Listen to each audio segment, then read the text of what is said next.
But no matter what happened in your life, I want to encourage you, love Jesus.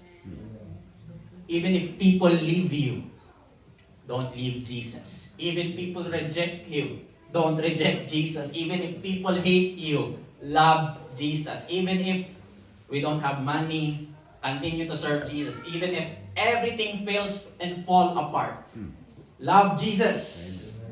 Because when you encounter the love of Jesus, you will truly love Him back.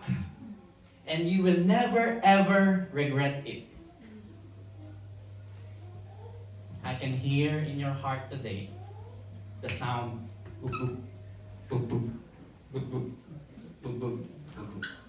Because God is talking into your heart today.